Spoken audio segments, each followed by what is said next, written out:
Britain ಪ್ರಧಾನಿಯ ಜೊತೆಗೆ 125 ಜನರ ನಿಯೋಗ ಬಂತು. ಭಾರತದ ಇತಿಹಾಸದಲ್ಲಿ, ಬ್ರಿಟನ್ನಿನ ಇತಿಹಾಸದಲ್ಲಿ ಇದುವರೆಗೂ ಬಂದರೂ ಅತಿ ದೊಡ್ಡ ನಿಯೋಗ ಆಯಿತು. ಈ ಸುದ್ದಿಗೆ ಇಷ್ಟು ಯಾಕೆ ಇಂಪಾರ್ಟೆನ್ಸ್ ಅಂದ್ರೆ, ಭಾರತ ಅಮೆರಿಕದ ಮಧ್ಯೆ ಒಂದು ತೆರಿಗೆ ಕದನ ನಡೀತಾ ಇದೆ ಡೊನಾಲ್ಡ್ ಟ್ರಂಪ್ ಹುಚ್ಚಾಟದ ಕಾರಣಕ್ಕೆ. ಭಾರತದಿಂದ ಅಮೆರಿಕದೊಳಗೆ ಬರುವ ವಸ್ತುಗಳಿಗೆ 50% ಟ್ಯಾಕ್ಸ್ ಹಾಕ್ತೀವಿ ಅಂತ ನಿಂತ್ಕೊಂಡಿರೋದು ಡೊನಾಲ್ಡ್ ಟ್ರಂಪ್. ಅವರು ಬಿಡಿ, ಔಷಧಿ ಬಂದ್ರು ಹಂಗೆ ಮಾಡ್ತೀವಿ, ಫಿಲಮ್ ನಮ್ಮಿಂದ ಹೊರಗಡೆ ಶೂಟಿಂಗ್ ಆದ್ರೂ ಹಂಗೆ ಮಾಡ್ತೀವಿ, ಏನೇನೋ ಶುರು ಮಾಡ್ಕೊಂಡಿದ್ದಾರೆ. 50% ಟ್ಯಾಕ್ಸ್. ಭಾರತ ಇಟ್ಟ ಹೆಜ್ಜೆಯನ್ನು ಒಂದು ಹೆಜ್ಜೆ ಹಿಂದೆ ಇಡಲಿಲ್ಲ. ಅಮೆರಿಕ ಹಾಕಿರುವ ಕಂಡೀಷನ್ಗಳಿಗೆ ಒಪ್ಕೊಂಡ್ರೆ ಹೊಡೆತ ಬೀಳೋದು ಭಾರತದ ರೈತರಿಗೆ ಮತ್ತು ಹೈನುಗಾರರಿಗೆ.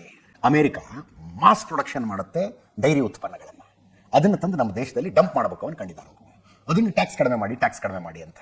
ಅಮೆರಿಕದ ಡೈರಿ ಉತ್ಪನ್ನಗಳು ಬಂದು ಭಾರತದ ಸೂಪರ್ ಮಾರ್ಕೆಟ್ಗಳಲ್ಲಿ ಡಂಪ್ ಆದರೆ, ಇಲ್ಲಿ 1 ಹಸು 2 ಹಸು ಕಟ್ಕೊಂಡು ಹಾಲು ಕರೆದು ಡೈರಿಗೆ ಹಾಕಿ ಅದರಿಂದ ಉತ್ಪನ್ನ ಆಗ್ತಾವಲ್ಲ ಡೈರಿ ಪ್ರಾಡಕ್ಟ್ಸು, ಕೇಳೋರಿರೋದಿಲ್ಲ ಅವುಗಳನ್ನು. ಅಷ್ಟು ಅಮೆರಿಕ ಪ್ರೊಡ್ಯೂಸ್ ಮಾಡೋಷ್ಟು ಕಡಿಮೆ ರೇಟ್ನಲ್ಲಿ ನಮಗೆ ಮಾಡೋದಕ್ಕಾಗೋದಿಲ್ಲ.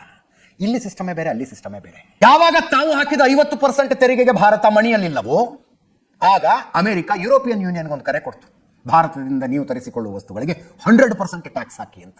100% ಟ್ಯಾಕ್ಸ್ ಹಾಕಿ ಅಂತ. ಈ ನಿಯೋಗ ಭೇಟಿ ಕೊಟ್ಟದ್ದು, ಫ್ರೀ ಟ್ರೇಡ್ ಅಗ್ರಿಮೆಂಟ್ಗೆ ಸೈನ್ ಹಾಕಿದ್ದು ಡೊನಾಲ್ಡ್ ಟ್ರಂಪ್ಗೆ ಕೊಟ್ಟಿರುವ ಉತ್ತರ, ನೀವು ಹೇಳ್ದಂಗೆಲ್ಲ ಮಾಡೋದಕ್ಕಾಗೋದಿಲ್ಲ ಅಂತ. ಭಾರತ ಮತ್ತು ಬ್ರಿಟನ್ ಮಧ್ಯದ ಫ್ರೀ ಟ್ರೇಡ್ ಅಗ್ರಿಮೆಂಟ್ನ ಪರಿಣಾಮ ಏನಾಗುತ್ತೆ ಅಂದ್ರೆ, ಭಾರತದಿಂದ ಬ್ರಿಟನ್ಗೆ ಹೋಗುವ ವಸ್ತುಗಳ ಮೇಲೆ ಮೋರ್ ದನ್ 99% ವಸ್ತುಗಳ ಮೇಲೆ ಬ್ರಿಟನ್ 0 ಟ್ಯಾಕ್ಸ್ ಹಾಕೋದಿಲ್ಲ ಬ್ರಿಟನ್. ಉದಾಹರಣೆಗೆ, ಭಾರತದ ಚರ್ಮದ ಉತ್ಪನ್ನಗಳ ಮೇಲೆ 10% ಟ್ಯಾಕ್ಸ್ ಹಾಕ್ತಿದ್ರು, ಇನ್ನು ಮುಂದೆ 0 ಟ್ಯಾಕ್ಸ್.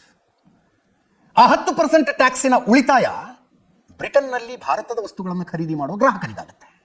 ಜುಲೈನಲ್ಲಿ ನರೇಂದ್ರ ಮೋದಿಯವರು ಬ್ರಿಟನ್ನಿಗೆ ಹೋದಾಗ ಫ್ರೀ ಟ್ರೇಡ್ ಅಗ್ರಿಮೆಂಟ್ ಆಗಿತ್ತು, ಮುಕ್ತ ವ್ಯಾಪಾರ ಒಪ್ಪಂದ ಆಗಿತ್ತು.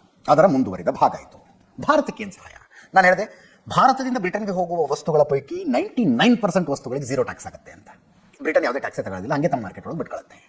ಬ್ರಿಟನ್ನಿಂದ ಭಾರತಕ್ಕೆ ಬರುವ ವಸ್ತುಗಳಿಗೆ 3% ಟ್ಯಾಕ್ಸ್ ಹಾಕ್ತೀವಿ ನಾವು. They are fine with it. 3% tax. ಅದರ ಅರ್ಥ, ಮೇಡ್ ಇನ್ UK ವಸ್ತುಗಳು ಭಾರತದಲ್ಲಿ ಚೀಪ್ ಆಗ್ತವೆ, ಮೇಡ್ ಇನ್ ಇಂಡಿಯಾ ವಸ್ತುಗಳು UK ನಲ್ಲಿ ಚೀಪ್ ಆಗ್ತವೆ. ಸಮರಿ ಇಷ್ಟೇ.